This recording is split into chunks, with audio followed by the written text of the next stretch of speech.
ফেব্রুয়ারি মাসে বাংলাদেশের রাজনৈতিক অঙ্গনে দুটো ঘটনা ঘটতে যাচ্ছে। দুটো ঘটনা এরকম যে একদিকে বিএনপি বলেছে তারা ফেব্রুয়ারি থেকে নির্বাচনের দাবিতে এক ধরনের আন্দোলন তৈরি করবে। অপরদিকে আওয়ামী লীগ এই ফেব্রুয়ারি মাসেই তাদের কিছু রাজনৈতিক কর্মসূচি ঘোষণা করেছে এবং এই রাজনৈতিক কর্মসূচির মধ্যে নানা কিছু আছে, বিক্ষোভ মিছিল, তারপরে আপনার লিফলেট বিতরণ, তারপরে হরতাল কর্মসূচি তারা দিয়েছে। এখন প্রশ্নটা হলো কেন দিয়েছে এবং এই কর্মসূচি তারা কীভাবে পালন করে। আমি বিএনপির পার্টটা নিয়ে আজকে আলোচনা করছি না, আজকে আমি আলোচনা করছি আওয়ামী লীগের পার্টটা নিয়ে।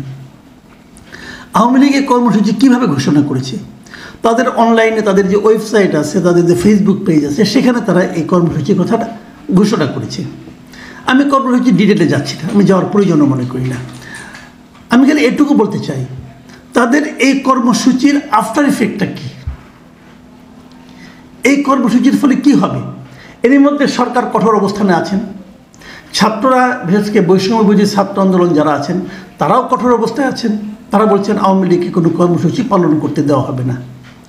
সরকারের প্রধান উপদেষ্টা যিনি আছেন সেই প্রধান উপদেষ্টা প্রেস সচিব বলেছেন যে তাদেরকে কোনো কর্মসূচি পালন করতে দেওয়া হবে না যতক্ষণ না পর্যন্ত তারা এই ব্যাপারে কোনো ক্ষমা চাইবেন অথবা তাদেরকে বিচারের সম্মুখীন করা না যাবে। তো সেগুলো নিয়ে আমি ভিডিও করেছি, আমি এই জন্য সরকারকে দায়ী করেছি। আমি বলেছি যে সরকার কেন তাদের বিচার করছে না, কেন বিচার শুরু করছে না। সরকার বিচার শুরু করা উচিত, দ্রুতবেগে শুরু করা উচিত। সেগুলো একটা প্রসঙ্গ। আমি আজকে সরকারের প্রসঙ্গ নিয়ে কথা বলতে বসি নাই, আমি আজকে বসেছি আওয়ামী লীগের যে কাণ্ডজ্ঞানহীনতা সেটা নিয়ে কথা বলতে চাই আমি একটু। দেখুন, আজকে আরেকটা খবর আছে, এটা একদিন আগের খবর। সে খবরটা হলো যে বৃহস্পতিবার চট্টগ্রামে একটা ঝটিকা মিছিল হয়েছিল খুব ভোর 6টার দিকে।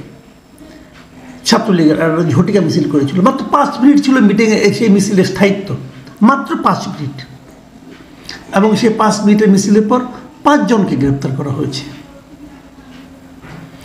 সেটা আপনি বলবেন যে ছাত্রলীগের মিছিল, ছাত্রলীগের নেতাদের গ্রেপ্তার করা হয়েছে, সেই মিছিলে তারা আবার সেটাকে ভিডিও আপ করেছে, ভিডিও আপ করার পর সহজে বোঝা গেছে যে কারা মিছিল করেছে, যে তাদেরকে ধরেছে।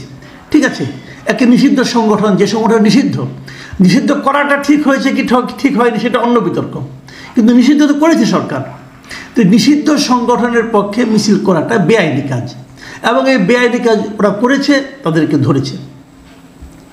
এটা ছিল একটা টেস্ট কেস।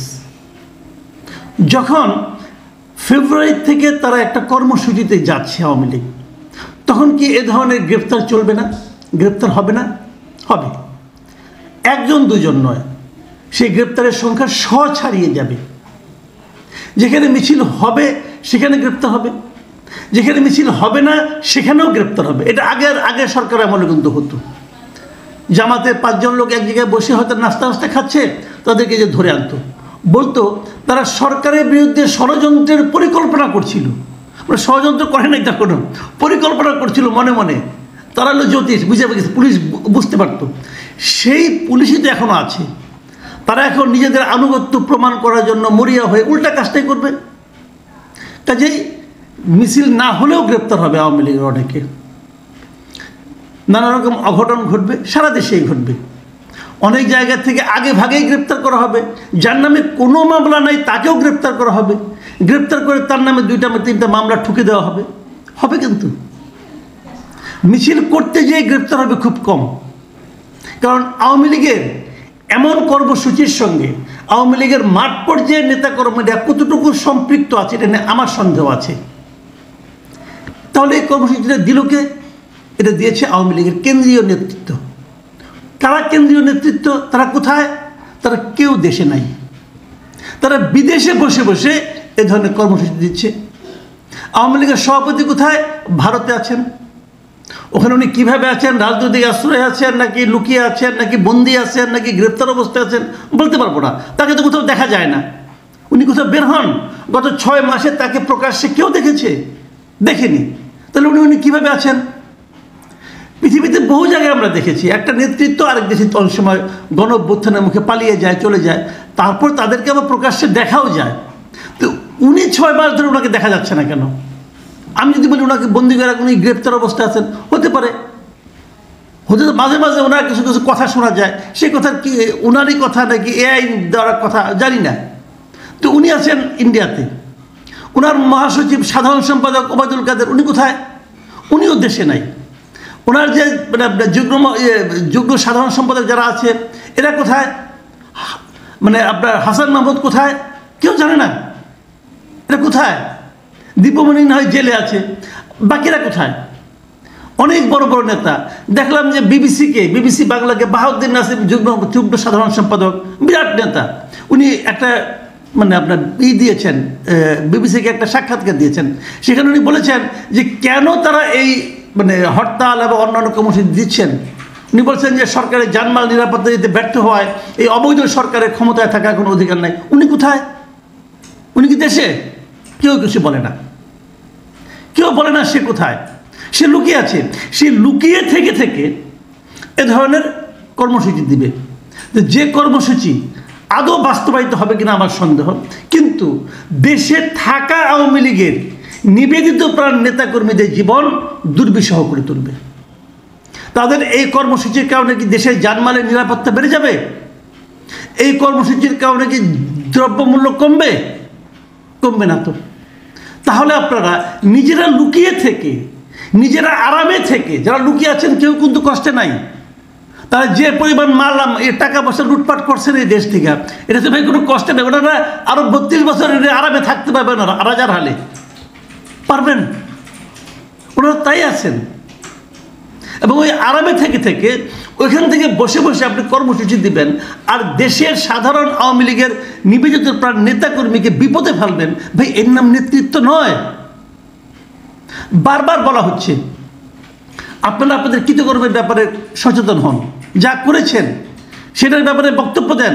তারা এখনো বলে যাচ্ছেন তারা যা করেছেন তারা কোনো অন্যায় করেননি, তারা এখনো বলে যাচ্ছেন ওটা নাকি ষড়যন্ত্র ছিল। এদেশের মানুষ আপনাদেরকে ষড়যন্ত্রের কারণে করেছে। এদেশের মানুষ কিভাবে আপনাদেরকে দেশ থেকে তাড়িয়েছে এটা তো আমরা জানি। আমরা তো দেশে ছিলাম তখন, আমরা তো দেখেছি। আপনারা অপকর্ম করেন নাই, আপনারা মানুষকে গুম করেন নাই। এই সরকার অনেক কিছু করতে পারছে না, আমি মানলাম, আমি নিজেও বলি এই সরকার দ্রব্যমূল্য কমাতে পারছে না, এই সরকারের আমলে অনেক আইন শৃঙ্খলা পরিস্থিতি ভালো না, সব বলি, কত ভালো না। এই সরকার আমলে একজন লোক গুম হয়েছে? এই সরকারের আমলে একটাও কি আপনার ক্রসফায়ার হয়েছে? একটা দেখান তো। অনেক কিছু হচ্ছে না মানি, সরকারের কাছ থেকে আমাদের আরও প্রত্যাশা, সেটাও সত্য, কিন্তু আপনাদের মতো তো না। এই সরকাররা বলে এখনও তো মানুষ কথা বলতে পারে। আমি তো আমি অবশ্য কথা আগেও বলতাম, এখনও বলি। আমি তো কথা বলতে পারছি, অনেকেই কথা বলতে পারছে। তো এই সরকারের আমি সীমাবদ্ধতাকে আমি অস্বীকার করছি না, অনেক সীমাবদ্ধতা আছে, সেই জন্য অবশ্যই আন্দোলন করতে হবে। কিন্তু আপনি নিজের অপরাধ, নিজের কৃতকর্মের জন্য অনুশোচনা না করে আপনি কোন মুখে মানুষকে বলেন আন্দোলনে নামতে? আপনি আওয়ামী লীগ কীভাবে বলেন এই কথাগুলো? আর আওয়ামী লীগ তো না, আওয়ামী লীগের নেতৃত্ব যারা আছে, এই ব্যর্থ নেতৃত্ব যারা আওয়ামী লীগকে এই দুঃসময়ের মধ্যে নিয়ে ঠেলে দিয়েছেন। আওয়ামী লীগ এত বড় একটা দল, স্বাধীনতা যুদ্ধের নেতৃত্ব দানকারী দল, সেই দলটাকে আজকের মতো এরকম পচা পাগারে ফেলে দেওয়ার জন্য নর্দমায় যে ঠেলে দিয়েছে, কারা দিয়েছে? এই দলের যারা নেতৃত্ব সর্বশেষ কিন্তু তারা দিয়েছে। পৃথিবীর অন্য যে কোনো দেশে হলে, এবং এদের যদি মিনিমাম যদি আত্মজ্ঞানী থাকতো, মিনিমাম যদি আত্মসম্মান জ্ঞান থাকতো, মিনিমাম যদি জনগণের প্রতি ভালোবাসা থাকতো, এই নেতৃত্ব আরও আগে তাদের পদত্যাগ করা উচিত ছিল। তাদের বলা উচিত ছিল আমরা আওয়ামী লীগের নেতৃত্ব দিতে পারিনি, তাদের বলা উচিত ছিল যে নতুন লোক এসে আওয়ামী লীগের নেতৃত্ব গ্রহণ করুক। সেটাকে তারা একবারের জন্য বলেছে? বলেনি। বর্তমানে অন্তর্বর্তীকালীন সরকার যখন তারা দেশ চালাতে হিমশিম খাচ্ছে, এটাকে আওয়ামী লীগ সুযোগ হিসেবে নিয়েছে। এই নেতৃত্ব তারা বলার চেষ্টা করছে আমরাই ভালো ছিলাম, অতএব আমাদেরকে আবার ব্যাক করাও। এটা তো হলো না, এটা তো হলো না। আমি আওয়ামী লীগের নেতৃত্বকে অনুরোধ করব, তাদেরকে আমি বলবো, পরামর্শ দিতে চাই আমি আপনাদেরকে, এইভাবে পরামর্শ দিচ্ছি। এটা শুনে আবার অনেকে বলবেন না যে আওয়ামী লীগের আমি দালাল হয়ে গেছি। ভাই ভাবলে ভাবেন, কিছু করার নাই। আমি আপনাদেরকে পরামর্শ দিতে চাই, আপনাদের নেতৃত্ব ব্যর্থ হয়েছে এটা স্বীকার করুন, আপনারা ভুল করেছেন এটাও স্বীকার করুন, এবং নেতৃত্ব, তরুণ নেতৃত্বদের কাছে, তরুণ যারা দেশে আছেন এখনও, যারা দেশকে ভালোবেসে দেশে এখনও আছেন, তাদের হাতে নেতৃত্ব ছেড়ে দিন। তারা নিজেরা একটা নতুনভাবে আওয়ামী লীগকে সংগঠিত করুক, আমি এটা চাই। আগে নেতৃত্ব হবে না।